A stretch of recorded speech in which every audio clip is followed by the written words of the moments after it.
कह रहे थे ना, अब मुल्लाओं का इंतजाम हो जाएगा, अब मुसलमानों का इंतजाम हो जाएगा। जब दलितों के बारे में बात आई थी, एट्रोसिटी एक्ट के बारे में आई थी, तब कहा था इन चमारों का, इन भंगियों का इंतजाम हो जाएगा। बड़ा अगर किसी तरह से बंगाल में भारतीय जनता पार्टी की सरकार बन जाती है तो क्या ये तीनों काले कानून जो सरकार ने पास किए, लोग कह रहे हैं लगातार, वो सही पैरों में चप्पल नहीं होगी, लेकिन वो 5 रुपए का अखबार उसकी बगल में जरूर मिलेगा। और 5 रुपए का अखबार इसलिए मिलेगा क्योंकि वो वहाँ का आदमी जो वहाँ की राजनीति को समझ।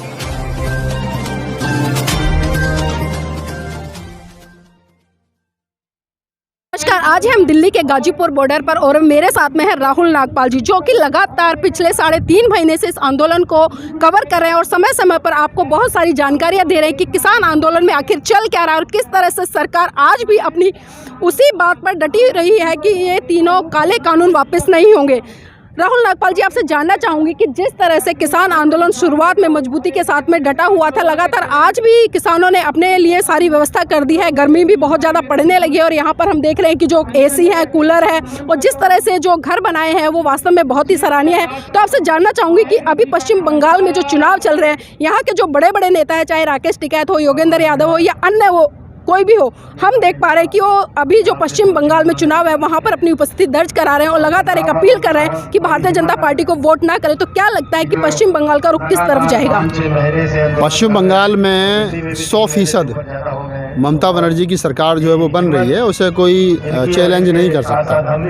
दूसरा जो आपका सवाल है कि राकेश टिकैत हो, योगेंद्र यादव हो, वो लोग बंगाल में हैं, तो बंगाल में क्या कर रहे हैं? बंगाल में इसलिए हैं कि सरकार से किसान तो यहाँ सिर्फ 3 बिल वापस कराने के लिए और MSP पे कानून बनवाने के लिए आया था, लेकिन सरकार ने 11 दौर की बातचीत के बाद में ये कहा कि जब बातचीत फेल हो गई तो उसने दोबारा बातचीत करने का मन नहीं बनाया। किसान उसके बावजूद भी यहाँ जो है वो पड़ा है। अब सोचने वाली बात यह है कि कब तक पड़ा रहेगा, एक न कुछ समय, कोई सीमा तो होगी। सरकार की तरफ से कोई भी रेस्पॉन्स नहीं मिल रहा है, तो ऐसी स्थिति में ये बनता है कि सरकार ने जो पिछले दिनों कहा गुजरात के चुनाव को लेकर के कि सरकार, देश की जनता तो हमारे साथ है, अगर कृषि कानून के खिलाफ होती तो गुजरात में हमको वोट नहीं पड़ता। ये बात अलग है कि उन्होंने पंजाब के बारे में जिक्र नहीं किया। ये बात अलग है कि हाल ही में जो दिल्ली में 5 निगम के सीटों पर जो चुनाव हुए हैं, उनका सुपड़ा साफ हो गया, इसका जिक्र उन्होंने नहीं किया, लेकिन उन्होंने गुजरात का खास तौर से जिक्र किया। तो यहाँ ये बात तो स्पष्ट हो जाती है कि सरकार जो है वो कहीं ना कहीं वोट की बात जो है, वोट की भाषा जो उसे समझ रही है, वो वोट काउंट करा रही है, वो गुजरात को काउंट कर रही है। और अगर गुजरात को काउंट कर रही है तो फिर क्या बचता है किसान के पास में? ऐसे खुले में तो हम लोग ज़्यादा समय तक बैठे नहीं रहेंगे। तो यही बचता है कि किसान जो है वो वोट की अपील जो है वो करे। अब वोट की अपील क्या है? वोट की अपील ये है कि बंगाल में चुनाव है, अब चुनाव है तो फिर क्या कर सकते हैं? फिर तो यही कहेंगे बीजेपी को वोट मत दो। तो ये कहा है कि नॉट फॉर वोट बीजेपी, वह नारा लगा है कि बीजेपी को वोट जो वो नहीं करना है। उसमें राकेश टिकैत हैं, योगेंद्र यादव हैं और संयुक्त किसान मोर्चा के तमाम वो साथी हैं जो गुजरात में गए और गुजरात में जाकर के उन्होंने कहा कि बीजेपी को वोट मत देना।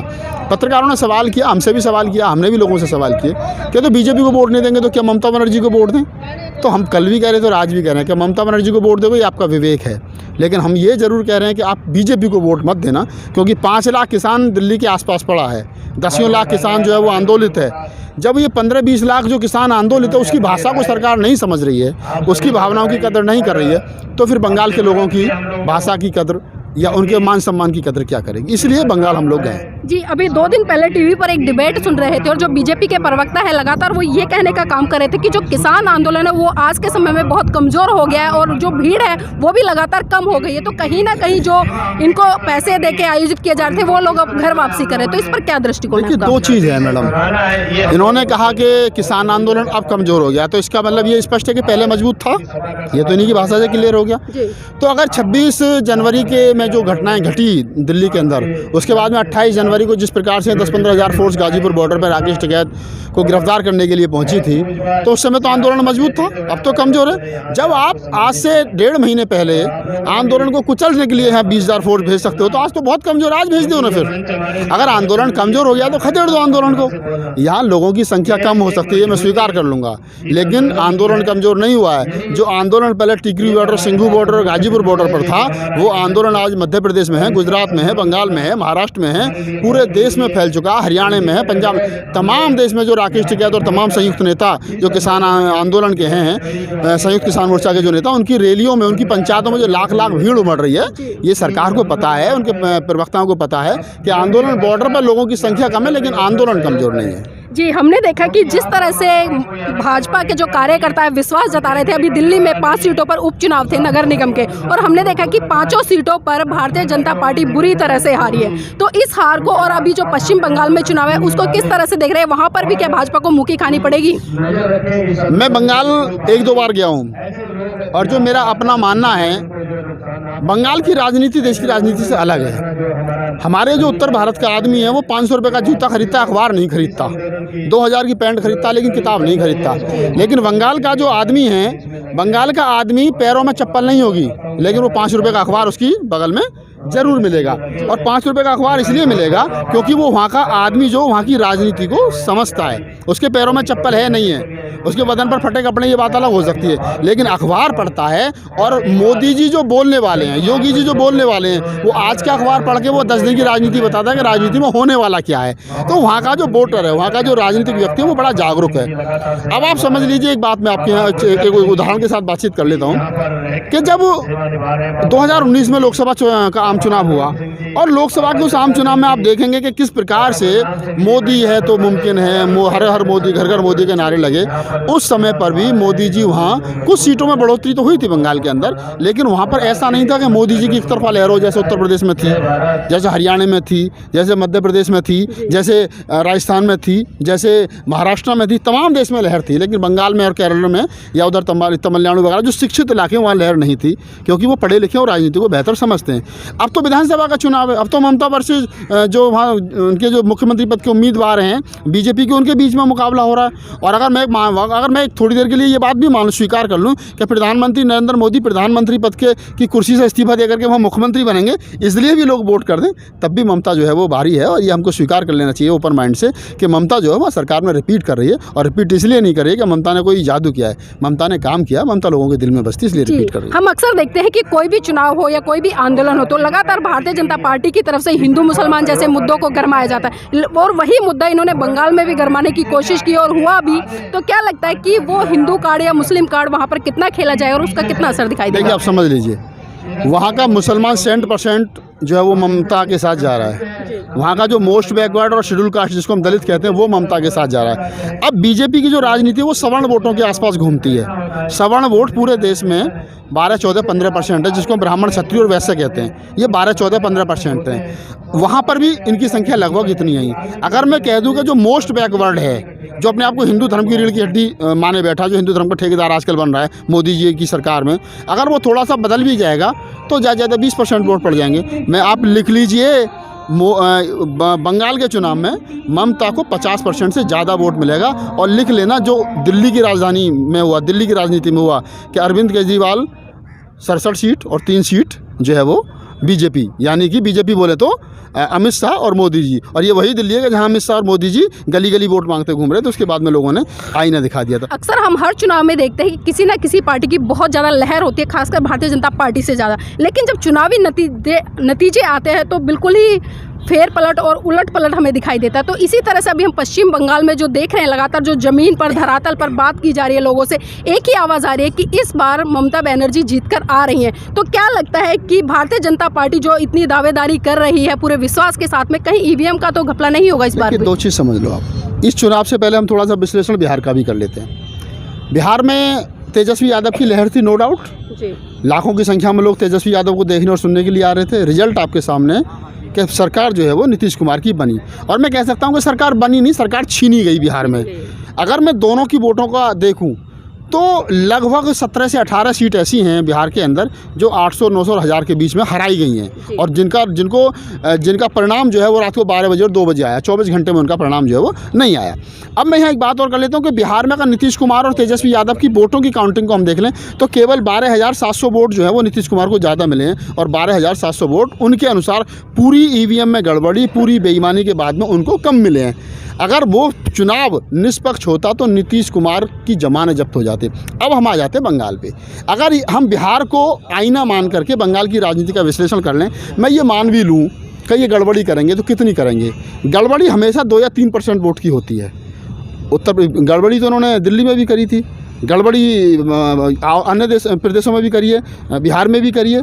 तो जहाँ 2 या 3% वोटों में सरकार बनने की संभावनाएं होती हैं वहाँ ये सरकार बना लेते हैं। लेकिन जहाँ सरकार इनके और विपक्षी दलों के बीच में 15 से 16% वोट का गैप होता है वहाँ सरकार EVM की गड़बड़ी के बावजूद भी नहीं बन पाती, क्योंकि बहुत सारे एक्टिविस्ट हैं, बहुत सारे जो सामाजिक कार्यकर्ता, उनका ये कहना है कि EVM से गड़बड़ी ज़्यादा से ज़्यादा 2 से 3% की होती है, इससे ज़्यादा हो ही नहीं सकती। अगर मैं मान भी लूँ कि गड़बड़ी भी कर लेंगे, ये कितनी गड़बड़ी कर लेना, आप लिख लो। आप बंगाल चुनाव के परिणाम के बाद में आप भी हमारा इंटरव्यू करेंगे और हम भी जवाब देंगे। यही बात होगी कि आप लड्डू खाएंगे और हम लड्डू खिलाएंगे। बंगाल में सरकार बन रही है। राहुल नागपाल, क्या लगता है कि आपको अगर किसी तरह से बंगाल में भारतीय जनता पार्टी की सरकार बन जाती है तो क्या ये तीनों काले कानून जो सरकार ने पास किए, लोग कह रहे हैं लगातार, वो सही साबित हो जाएंगे? थोड़ा सा हम बैक में चलते हैं। आपका सवाल बड़ा अच्छा है और जवाब इसका बिल्कुल उतनी ईमानदारी से हम लोग देंगे। बुद्ध के समय पर एक समय ऐसा था कि जब बुद्ध ने गृह त्याग किया था तो वहाँ जो साक्य और कोलियों के बीच में जो युद्ध हुआ था, बहुमत जो था वो उन लोगों के साथ था जिस कारण बुद्ध को घर छोड़ना पड़ा। बहुमत किसके साथ है? ये 2500 साल पहले भी एक बार ये सिद्ध हो गया था कि बहुमत हमेशा अच्छे लोगों के साथ नहीं होता।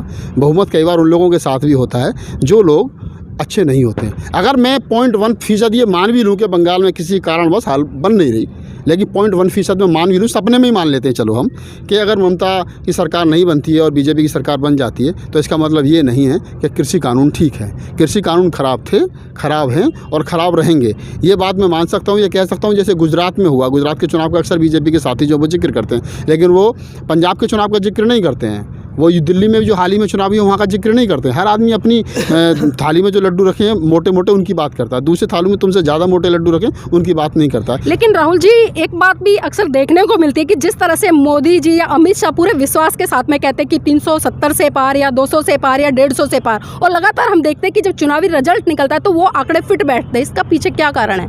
इसके पीछे का कारण मैं आपको बता चुका हूँ। देखिए, जब हम गली गली घूमते, जब मैं उत्तर प्रदेश घूम रहा था 2017 के चुनाव में, तो मैंने लोगों से कहा, लोगों ने मुझसे पूछा कि राहुल जी क्या चुनाव में बीजेपी की सरकार बन रही है? भले आप कैसी बात करोगे, मायावती मुख्यमंत्री बने, कुछ लोग कह रहे थे अखिलेश बनेगी, मगर नहीं बन रही। क्यों? क्योंकि वोटर के ऊपर डिपेंड करता है। मोदी जी अगर ये कह रहे हैं कि हम 300 पार ला रहे हैं तो उसके लिए उन्होंने काम भी किया, ऐसा नहीं है। लेकिन जहाँ काम नहीं किया, जहाँ वो कह रहे हैं कि ऐसा नहीं होगा, वो तो 200 पार तो बिहार में भी कह रहे थे, लेकिन हुआ क्या? वो तो मध्य प्रदेश और राजस्थान में भी कह रहे थे कि हम स्पष्ट सरकार बनाएं, लेकिन हुआ क्या? कहना अलग चीज़ है और आना अलग चीज़ है। 1-2 बार हुआ है, मैं मान सकता हूँ। मैं आपकी बात को काटना चाहूँगी। हमने 2019 के जो लोकसभा चुनाव थे वो देखे अच्छी तरह से, और जिस तरह से भारतीय जनता पार्टी को पूर्ण बहुमत मिला और बहुमत से ऊपर इनकी सीटें गई, उसी समय जो NRC का मुद्दा था वो गरमाया हुआ था और पूरे देश में एक अफरा तफरी का माहौल छाया हुआ था और लगातार लोग भारतीय जनता पार्टी को नकार कर रहे थे। लेकिन उसके बावजूद भी भारतीय जनता पार्टी पूर्ण बहुमत के साथ ही नहीं बल्कि उससे ज़्यादा सीटों पर जीत कर आती है। तो किस तरह से देखते हैं इसको? देखिए, आपने बहुत अच्छा सवाल करा NRC और CA का। उस समय देश 2 दलों में बटा हुआ था। NRC CA वाले मामले को लेकर के लोग भूल बहुत जल्दी जाते हैं। हम लोग सब हिंदू हो गए, अब मुसलमानों का इंतजाम हो जाएगा, अब मुसलमानों का इंतजाम हो जाएगा। आज यहाँ वो आदमी भी खड़ा जिसके नाम पे 3 बीघा ज़मीन आती है, इस आंदोलन में खड़ा है ना। वो आदमी भी खड़ा जिसका नाम खतौनी में कटने को तैयार है, जिसके नाम ज़मीन बची नहीं, वो आदमी भी अपनी कराएगा। 4 बीघा ज़मीन है, ये न छिन जाए। आप सोचिए, आप 4 बीघा ज़मीन बचाने के लिए 4 महीने से यहाँ खड़े हो, जिसकी नागरिकता छीनने को हो, जिसका देश छीनने को, वो आंदोलन नहीं करेगा क्या? वो भी आंदोलन करेगा। लेकिन हम लोग क्या कह रहे थे? हम ही कह रहे थे ना, अब मुल्लाओं का इंतजाम हो जाएगा, अब मुसलमानों का इंतजाम हो जाएगा। जब दलितों के बारे में बात आई थी, एट्रोसिटी एक्ट के बारे में आई थी, तब कहा था इन चमारों का, इन भंगियों का इंतजाम हो जाएगा। बड़ा हरिजन एक्ट लगाते थे। अब हम पिट रहे हैं, अब हम भी हिंदू नहीं रहे, पिटेंगे सब। अब आपने जो कहा ना कि NRC, तब हम हिंदू बने हुए थे, अब हम हिंदू नहीं हैं। अब पता चलेगा कि हिंदू तो ये कुछ ही लोग हैं जो सरकार में बैठे हैं। इनके लिए ना मुसलमान से प्यार है, ना दलितों से प्यार है, ना जो मोस्ट बैकवर्ड जो किसान है, जाट गुजर यादव धना जुलाई तेली मनियार चमार चूड़े खटीक पासी, ना इनसे किसी से प्यार है। इनको सिर्फ कुर्सी से प्यार है और ये आपको जातियों में बांटे रहेंगे। चुनाव के टाइम पर आप सब हिंदू हो और जब चुनाव निकल जाएगा तो तुम जाट हो, तुम गुजर हो, तो यादव है, तो चमार है, तो खटीक है, तो पासी, सब फिर जातियों में बढ़ जाएंगे। तो क्या लगता है नहीं, क्या समय की डिमांड को देखते और जिस तरह का माहौल छाया हो, आज हर समुदाय के लोगों को इस सरकार के खिलाफ खड़ा होना चाहिए? नहीं, अभी देखिए, देश के अंदर आज आप वर्तमान में ईमानदारी से चुनाव करा दो, मोदी जी खुद चुनाव हार जाएंगे, गारंटी है। लेकिन लोगों का नशा उतरा है, धर्म का नशा उतरा है, लोगों को समझ में, मैं तो खुद कहता हूँ भाई, मंदिर बन गया ना, अच्छी बात है यार। उस मंदिर में ना तो राहुल नागपाल को पुजारी बनना, ना उसके आगे बैठ करके मुझे फूल बेच रहे हैं। मुझे तो ये बताओ, मेरे बच्चे M.Tech B.Tech करके रोड पर घूम रहे हैं, इनकी नौकरी कब लगेगी? मुझे तो अच्छा धारा 370 हट गई ना, अच्छी बात है यार, मैं तो दिल्ली में किराए पे रहता हूँ, मैंने वहाँ प्लॉट थोड़ी खरीदना, तुमने हटा दी, बहुत अच्छी बात है, तुम्हारे लिए धन्यवाद, लेकिन अब आगे की बात तो कर लो। तो ये जो धर्म का नशा है, ये नशा लोगों के दिमाग में से उतर रहा है। जो नहीं उतरा है, अभी 2-3 साल मोदी जी के और रह गए, ये उतर जाएगा और ऐसा उतर जाएगा परमानेंट। मोदी जी और अमित शाह बीजेपी को वहाँ पहुँचा करके जाएंगे जहाँ 1984 में खड़ी थी, 2 सीट के पार, बस। जी बहुत बहुत धन्यवाद। तो ये थे हमारे साथ में राहुल नागपाल जी, जिन्होंने बहुत अच्छे समीकरण देकर समझाया और जिस तरह से इन्होंने किसान आंदोलन को कवर किया है। लगातार 3.5 महीने बीत चुके हैं और जिस तरह से पश्चिम बंगाल में चुनाव हो रहा है, वहाँ की जनता से भी अपील किया और लगातार यहाँ के जो किसान नेता है, चाहे राकेश टिकैत हो, योगेंद्र यादव हो या किसान यूनियन के बड़े बड़े नेता हो, वो पश्चिम बंगाल में बड़ी बड़ी जनसभाएं कर रहे हैं और लगातार जनता से अपील कर रहे हैं कि इस बार भारतीय जनता पार्टी को वोट नहीं करना। तो आगे हमारे साथ में जुड़े रहिएगा और देखते रहिएगा, क्योंकि पल पल की खबर हम आपको दिखाते रहेंगे। अपना चैनल, आपका चैनल, समाज का चैनल, देश का चैनल NB News 24/7 को आप लाइक करें, सब्सक्राइब करें और ज्यादा से ज्यादा इसकी वीडियो को शेयर करें, ताकि हर खबर को मैं आप तक आसानी से